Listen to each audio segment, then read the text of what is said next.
escolar. Vem da pré-história, afirma-se na antiguidade, estaciona na Idade Média, fundamenta-se na Idade Moderna e sistematiza-se nos primórdios da Idade Contemporânea. Então, aqui é uma passagem, né, desde a pré-história, antiguidade, Idade Média, né, até os tempos atuais.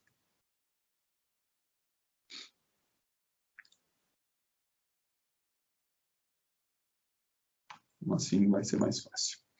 Então, vamos lá. Síntese da construção histórica da ginástica, da pré-história à Idade Média. Então, lá no começo. A palavra ginástica, de acordo com Ayub, advém do grego gymnastike. Para Ramos, 1982, a ginástica era entendida como prática do exercício físico, que na pré-história tinha papel relevante para a sua sobrevivência, expressando principalmente a necessidade vital de atacar e defender-se. Então, a ginástica, ela já compreendida, né, é um sinônimo da prática, né, corporal de sobrevivência, enfim, né, do que era necessário na época. Aí aqui algumas fotos, né, uma luta com um leão, ok? Com elefantes aqui, mais pré-históricos, né, algo assim. Na China, então, 3.000 a.C., um imperador guerreiro, Huang Ti, pensando no progresso de seu povo, pregava os exercícios físicos com finalidades higiênicas e terapêuticas, além do caráter guerreiro. Contextualizando, então, alguns locais do mundo, na época, na Índia, eram indispensáveis as necessidades militares, além do caráter fisiológico.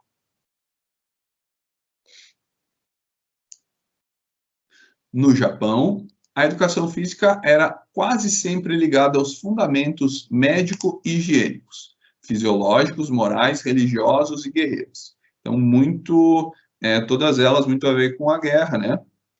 Com as batalhas, enfim. No Egito, qualidades físicas, tais como equilíbrio, força, flexibilidade e resistência. Materiais de apoio, como troncos de árvores, pesos e lanças, já eram utilizados. Então, aqui, pessoal, já começa a entrar qualidades físicas, né? Os componentes físicos, que são muito presentes na ginástica de hoje.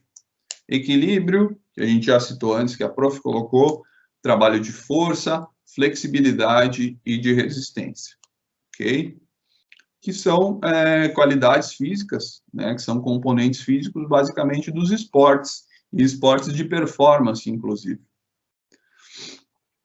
Então, na Grécia, através da sua cultura, marcou e desenvolveu a educação física, por meio de nomes como Sócrates, Platão, Aristóteles e Hipócrates. Isso, pessoal, já é muito depois, né, do que a gente estava vendo ali, principalmente em relação à China, 3.000 anos antes de Cristo. Aqui é um pouco antes, né,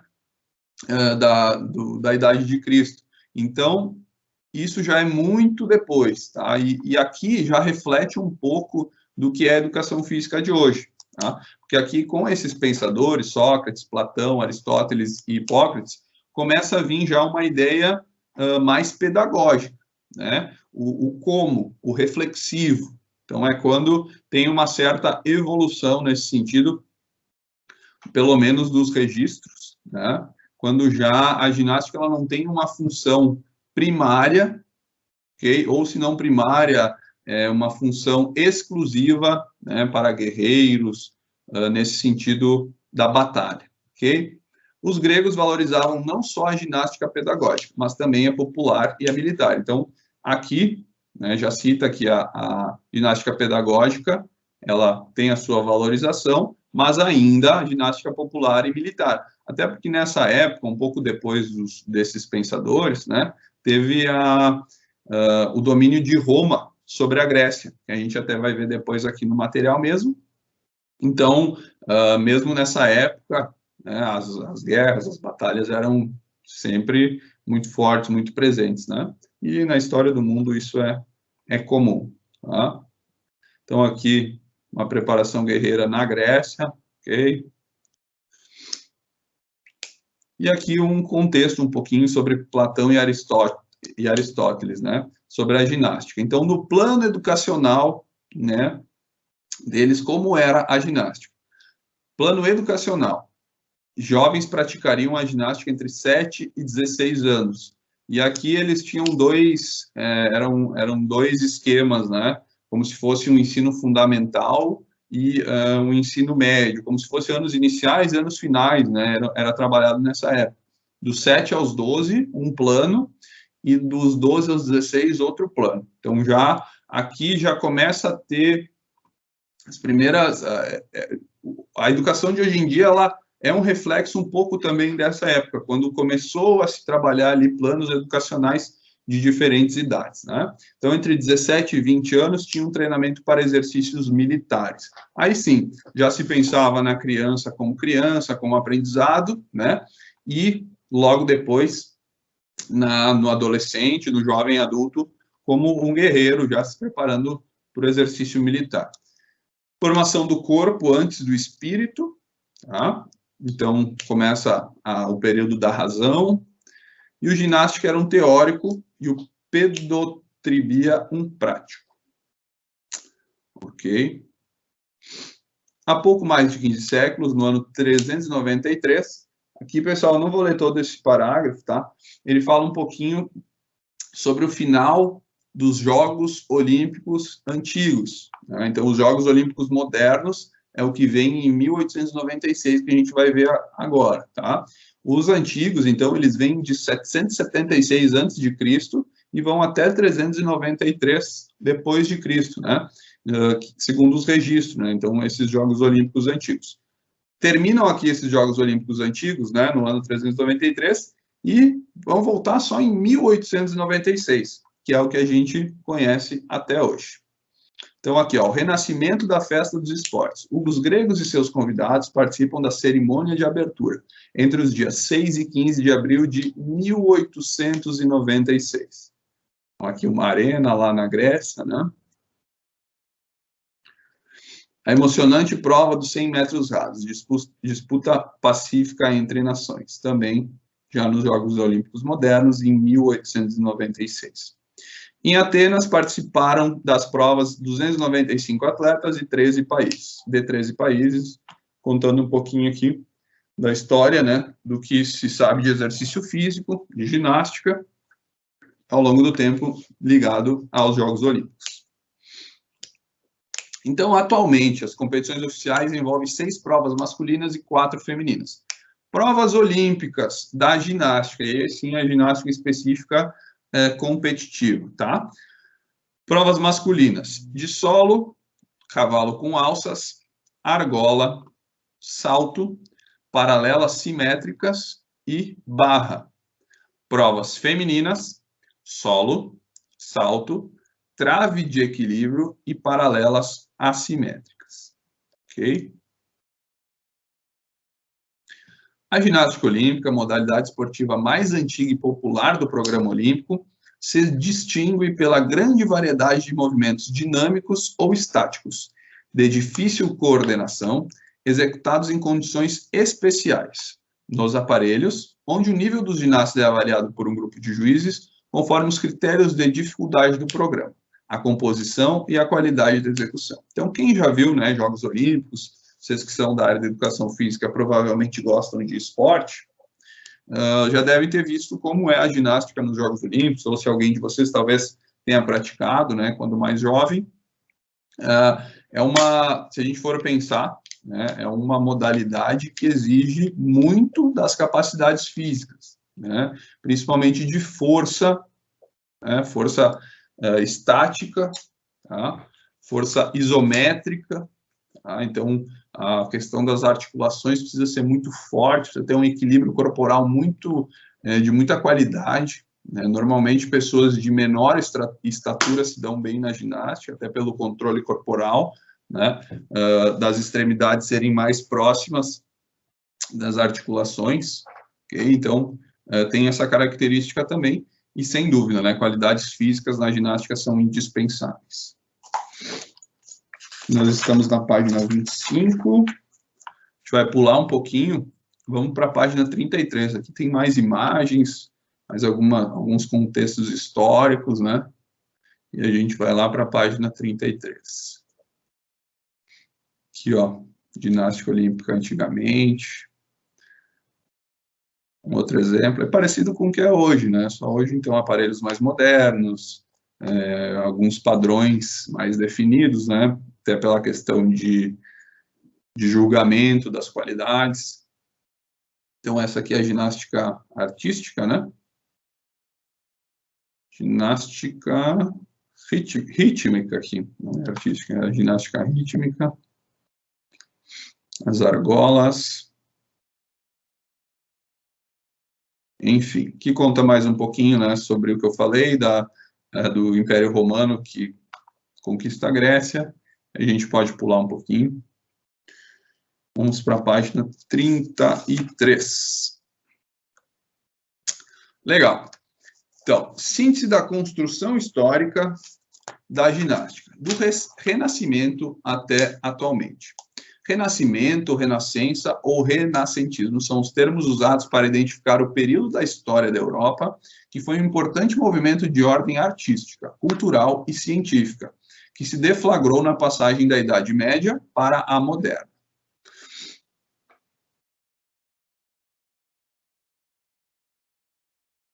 Agora na página 36, e ele vai contextualizando alguns locais, né, na Europa e como era trabalhada a ginástica, tá? Então, assim, a Inglaterra, né, cenário de mudanças desde a Revolução Industrial, foi também o berço de esportes coletivos, tendo como origem as atividades praticadas em colégios e universidades. Então, a partir dessas atividades feitas, né, de forma individual, no sentido corporal, né, então, a Inglaterra ela foi para um lado mais esportivo. Isso a gente viu, inclusive, nos fundamentos de educação física.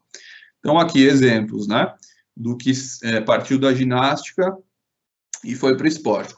Competições de barcos a remo, 1829, ano do primeiro desafio entre Oxford e Cambridge. E aqui tem ligação com as universidades também da época, né? Então, o esporte com a educação. A gente vê que é um modelo, tem esse modelo na Inglaterra, mas como a gente falou em algumas aulas anteriores, que é um modelo muito americanizado nos dias de hoje.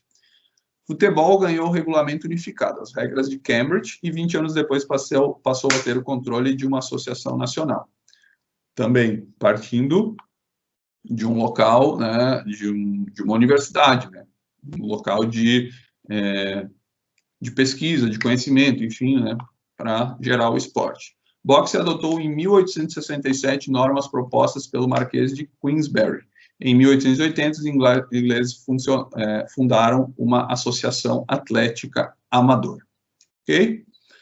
E aí agora a gente vai, tá? Porque a gente viu também nos fundamentos sobre as escolas, a escola alemã, a sueca, enfim, e como eles se portavam em relação à ginástica, né? Em relação ao movimento corporal, na escola, fora da escola, tá? Como era a questão cultural da ginástica e como ela foi sendo envolvida dentro da escola e na educação física, ok? Então, 4 principais escolas, alemã, sueca, francesa, serviram de suporte para o surgimento dos principais métodos ginásticos, o que resultou nos três grandes movimentos ginásticos da Europa. O movimento do oeste da França, movimento do centro na Alemanha, Áustria e Suíça, e o movimento do norte, englobando os países da Escandinávia, e a escola inglesa que se voltou para atividades desportivas.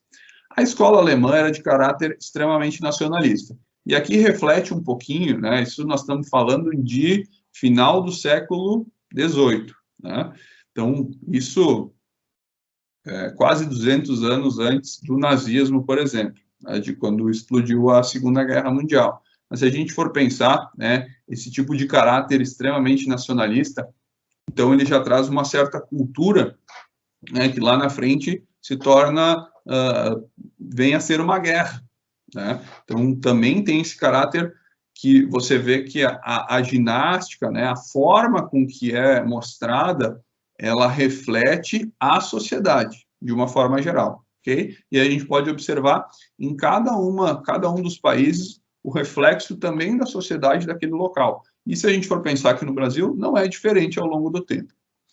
Em 1760, então, John Basedow, é difícil esses nomezinhos alemão, né? Iniciou um processo de estruturação, denominado método alemão, que posteriormente atingiu o ápice com trabalhos de Gutsch, vamos chamar ele só de Gutschmutz, né, que a gente vai citar aqui embaixo, ok? E mais alguns autores.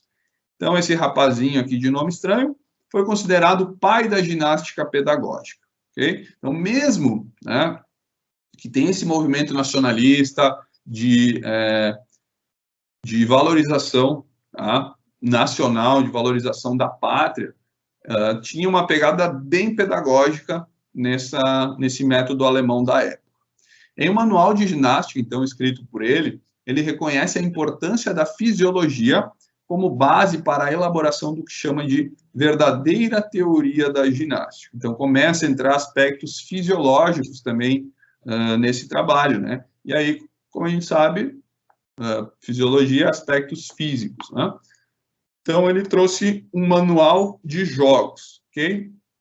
Exercícios propostos na ginástica de Gutschmutz, certo?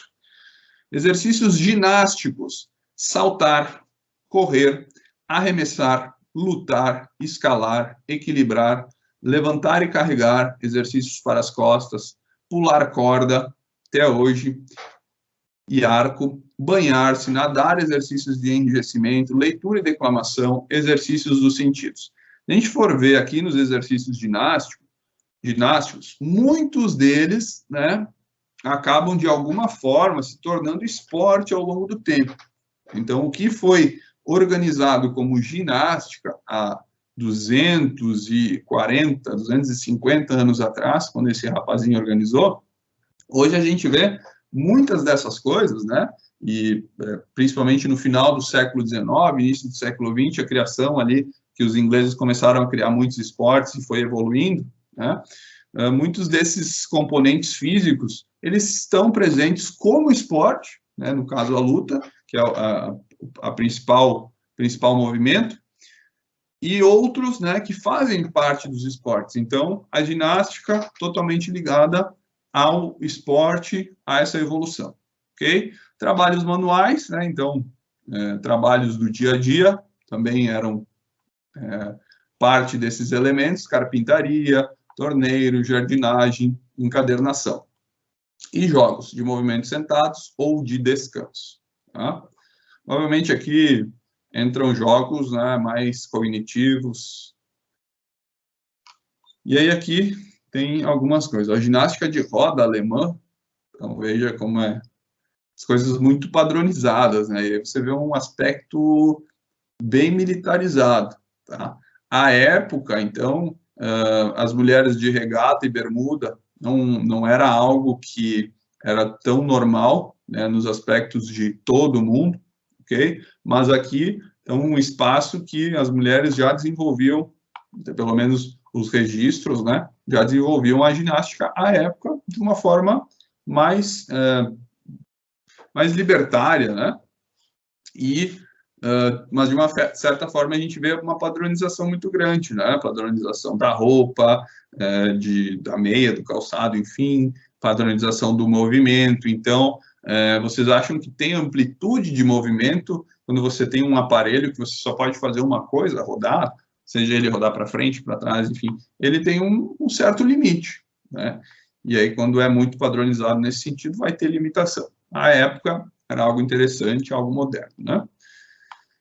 Aqui a ginástica, então, tá? Muito parecida com o que é hoje, que é as barras simétricas, né? Esse eu não recordo o nome, os arcos, enfim.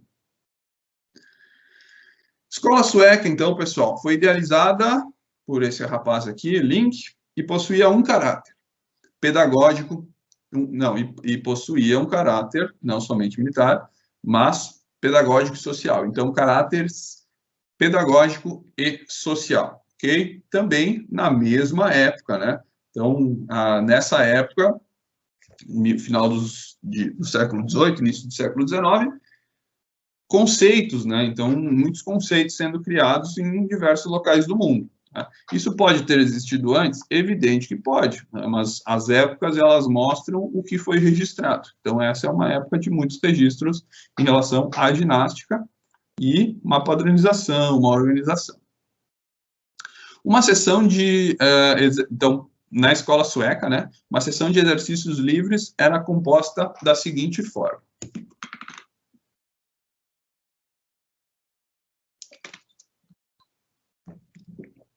Exercícios de ordem, exercícios de pernas ou movimentos preparatórios formando uma pequena série, extensão da coluna vertebral, suspensões simples e fáceis, equilíbrio, passo ginástico ou marcha, movimentos dos músculos dorsais, movimentos dos músculos abdominais, movimentos laterais de tronco, movimentos de perna, suspensões mais intensas que as do número 4, suspensões simples e fáceis, suspensões mais difíceis, marchas ou movimentos de pernas executados mais rapidamente que os outros, saltos, movimentos de perna e respiratórios.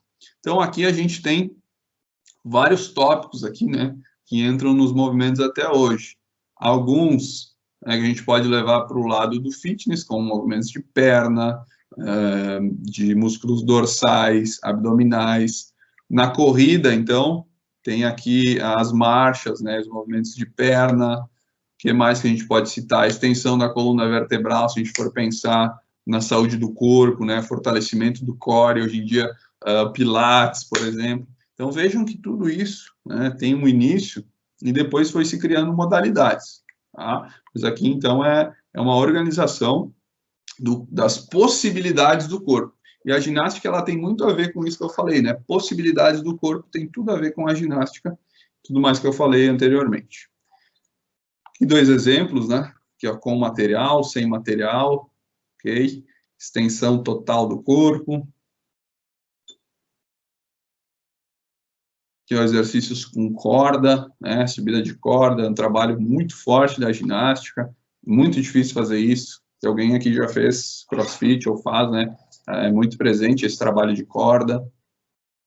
Até mesmo na academia pode ser feito, né? Mais tradicional. Ok?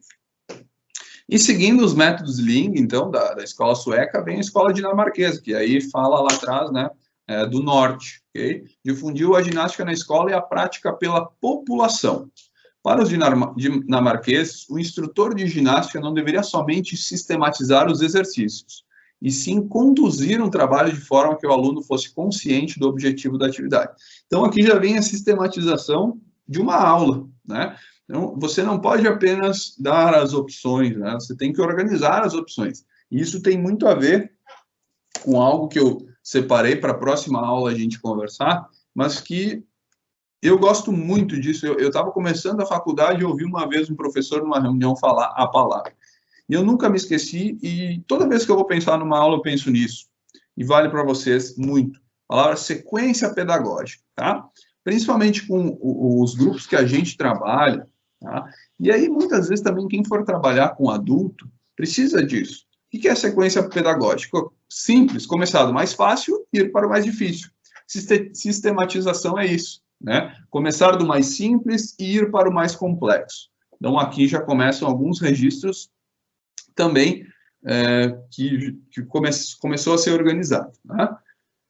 E aqui, essa sistematização, né? Trabalha com 4 exercícios que, para ele, então, tem essa sequência pedagógica, do mais fácil para o mais difícil. Primeiro, extensão lateral de pernas. Tá? Vamos pensar numa extensão lateral de pernas. O que é? Uma abdução de quadril? Pode ser. Em posição acocorada. Ok. Extensão lateral de pernas. Ok. Nas pontas dos pés. Com as mãos apoiadas no solo.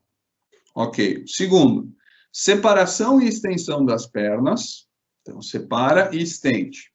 Abre, separa, abre, estende, estica. A extensão, esticar. Separação e extensão das pernas, em posição acocorada, nas pontas dos pés, apoiando as mãos no solo. Então, veja que a posição base ele manteve, ok? Ele dificultou no quê? Na extensão. Aqui tinha extensão lateral, a separação das pernas, né? Então, extensão lateral e aqui separação. Vamos lá para o terceiro. Flexão unilateral lenta e profunda dos joelhos. Já entra o movimento. Em posição vertical, com as pernas abertas e em colaboração com o companheiro.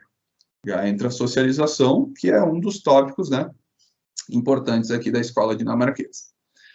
Torção de tronco, com movimento unilateral de braço para fora, em posição vertical, com o tronco inclinado para frente, as pernas abertas e os braços flexionados horizontalmente à altura dos ombros. Aqui já dá um nó na cabeça, né? Tem que pensar em cada coisa. Então, torção do tronco, com movimento unilateral do braço para fora, em posição vertical. Provavelmente uma rotação com a abdução aqui do ombro, as pernas abertas e os braços flexionados horizontalmente.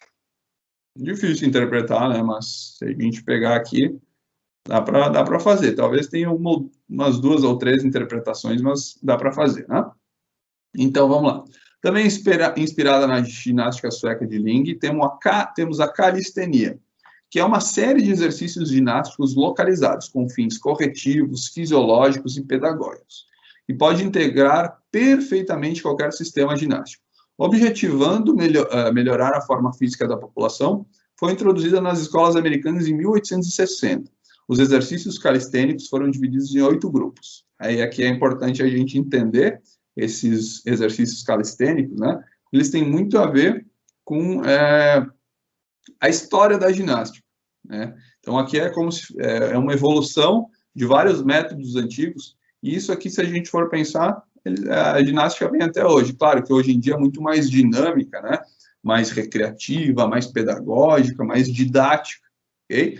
Mas a calistenia, ela tem um fator sistemático muito importante, né? Então, é daquele jeito e é daquele jeito. Simples, objetiva, né? E efetiva no seu objetivo, ok? Então, quais são esses 8 grupos?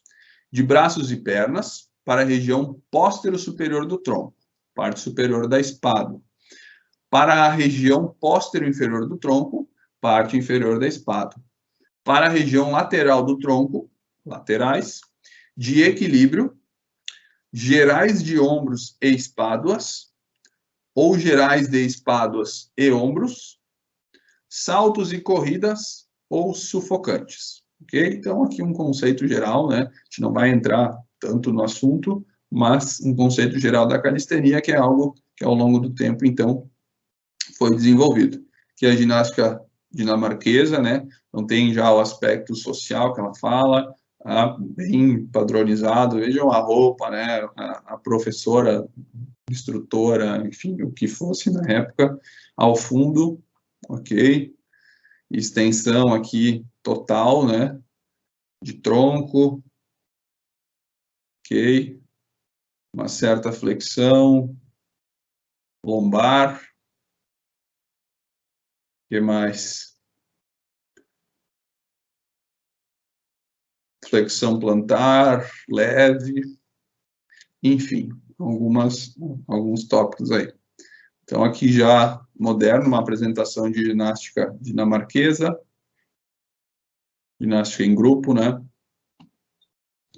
É isso. E a escola francesa, então, pessoal? A escola francesa dá início a um trabalho de ginástica com o objetivo de educação moral dos seus alunos. Tinha como ideia principal afastar a prática por entretenimento e buscar fundamentá-la em exercícios severos, rigorosos de exigências acrobáticas.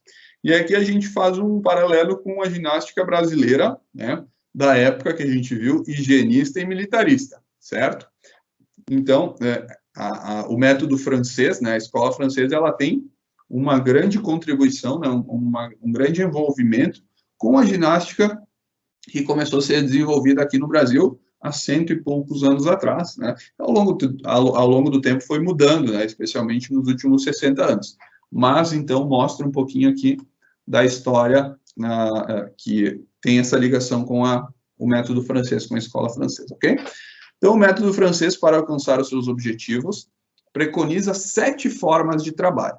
jogos, flexionamentos, exercícios educativos, exercícios mímicos, aplicações, desportos individuais e coletivos. Ok? Página nós estamos, vamos organizar aqui, 43, 44. Quem tiver aí no livro, está na 44. Na 45 eu destaquei aqui só, tá, a escola inglesa tem foco no esporte, esporte moderno nasce na Inglaterra, século XIX, então 1843 o futebol, né, mais evoluído, mais sistematizado aí no final do século XIX, isso a gente já viu antes, então não precisamos parar muito, tá? Nesse percurso histórico e com a sistematização da ginástica e de suas modalidades, foram criadas federações e confederações que passaram a regulamentar a organização da prática e organizar, a prática competitiva, fornecendo maior significado a definições, conceitos e finalidades. A FIG, então, uma dessas organizações, um órgão que tem como objetivo orientar, regulamentar, controlar, difundir e promover eventos na área da ginástica. Tem sua origem nas Federações Europeias de Ginástica. Não vou ler, né? Não precisa. FEG. Estabelecidas em 23 de julho de 81. Então, aqui, tá? As 7 modalidades da ginástica, conforme esta federação.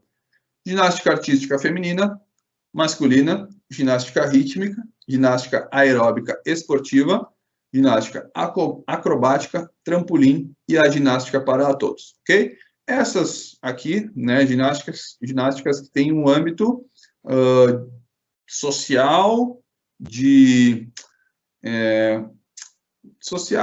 saúde, prática de saúde, né, mas com um viés competitivo. E a ginástica para todos aí não, só com o viés de saúde. É a única modalidade não competitiva, inclusive, tá?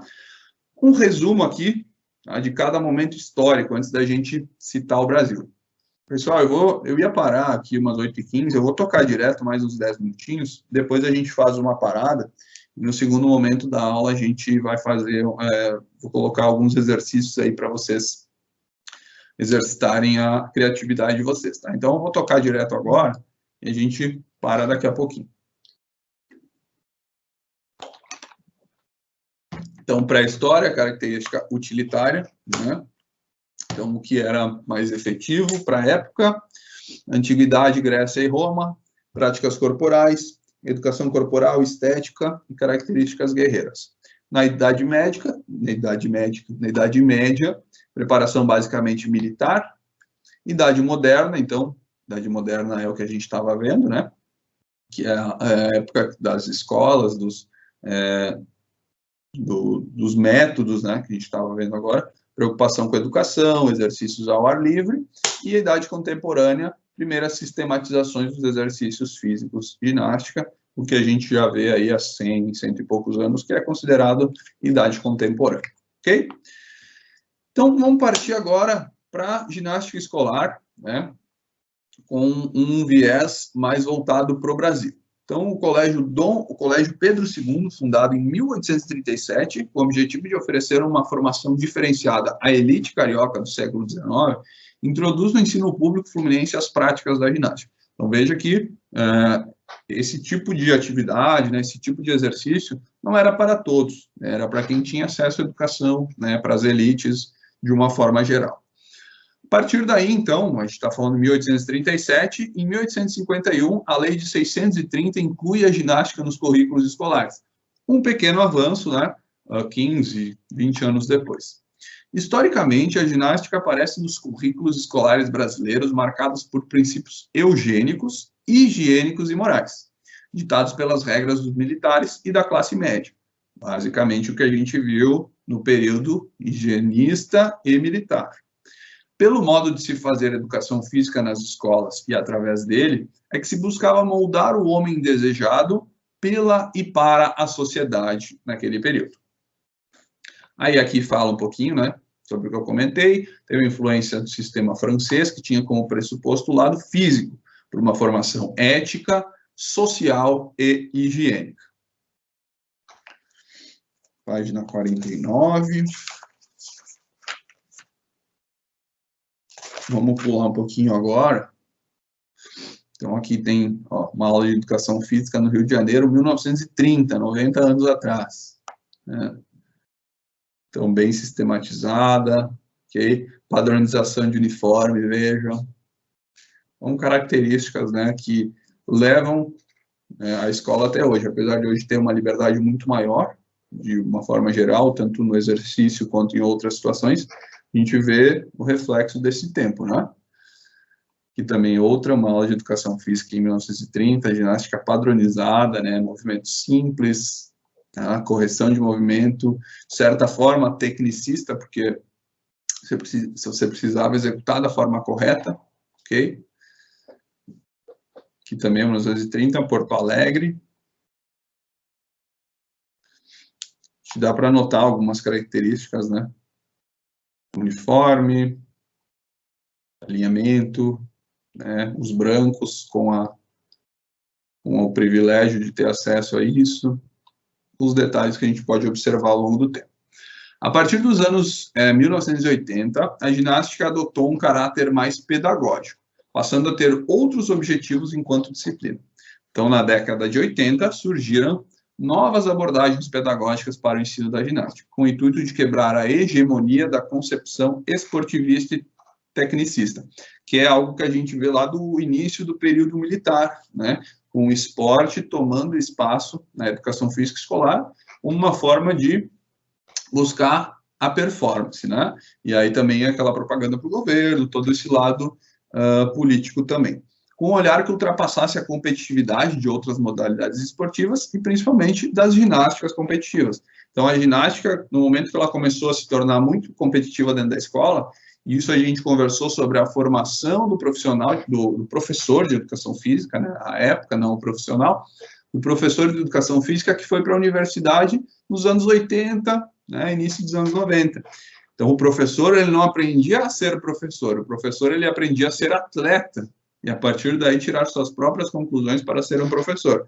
E vocês, né, a grande maioria, alguns mais jovens, mas o meu período de escola, pelo menos, foi assim, era muito tecnicista, somente esporte, né, com alguma ludicidade lá nos anos iniciais, né, que eu tive acesso, mas basicamente a gente era esportistas dentro da escola, né. Claro que não que nem antigamente, claro, não que nem antigamente, mas, de certa forma, nós executávamos os esportes, praticávamos os esportes dentro da escola, né? E nem tinha educação física nos anos iniciais, por exemplo, para essa ampliação do repertório motor, questão corporal. É reflexo desse tempo, né, que perdurou dos anos 60 até final dos anos 80, quando 90 e pouco começou a mudar um pouquinho, e aí começa a se refletir só nos anos 2000, né? Uma educação física mais pedagógica de fato. A educação física presente no ambiente escolar desde 1851 foi somente em 96, né? Então aqui sim ela começa a ter uma evolução mais presente, mais forte, através da Lei 9394 de 1996, que passou a vigorar legalmente como componente curricular da educação básica, né? Então, até 95, 96, normalmente o professor de sala de aula, dos pequenos e eventualmente até uma sexta, sétima série, também tinha que dar atividade física, né? Claro que na nossa região, aqui um pouco antes, né, a gente teve professor de educação física, principalmente nos anos finais do ensino fundamental. Mas nos anos iniciais muita gente não teve, a grande maioria, acredito eu. E aí a prof de sala de aula não é específica disso, né? É aqueles movimentos gerais, ginásticos, né? Não é reclamar, né? Mas é pela questão da formação. Então, uma formação que não é ligada à nossa, né? É diferente, não adianta. Então, segundo os autores, a ginástica deve ser inserida na educação física escolar em todo o processo educativo, e especialmente com uma abordagem que incentive. Certo, pessoal? Opa, que incentive. Criticidade, criatividade, autonomia e formação humana. Então, essa é a ideia. Ok? Conteúdo da ginástica nas escolas tradicionais, formas básicas do atletismo. O caminhar, o correr, o saltar e o arremessar. Formas básicas de ginástica: pular, empurrar, levantar, carregar, e outros, né? Rolar, enfim, muitas coisas. Além dos exercícios em aparelhos, onde citamos o balançar na barra fixa, equilibrar na trave olímpica, exercícios com aparelhos manuais e diferentes formas de luta, também se deve abordar como conteúdo da ginástica a teoria e prática com exploração adequada de espaço, utilização de diferentes trajetórias, direções e planos, bem como a utilização de recursos de vestimenta e maquiagem, que no âmbito escolar, então, né, abordar, né, experimentar, né, os espaços da escola, os materiais, enfim, tudo isso faz parte da ginástica, né? Então, tudo que é movimento dentro da escola não sistematizado por regras, não sistematizado por um esporte em específico, esportes de aventura, enfim, esse tipo de coisa, tudo é ginástica. Então, todo movimento é ginástica, é isso que a gente precisa ter um entendimento.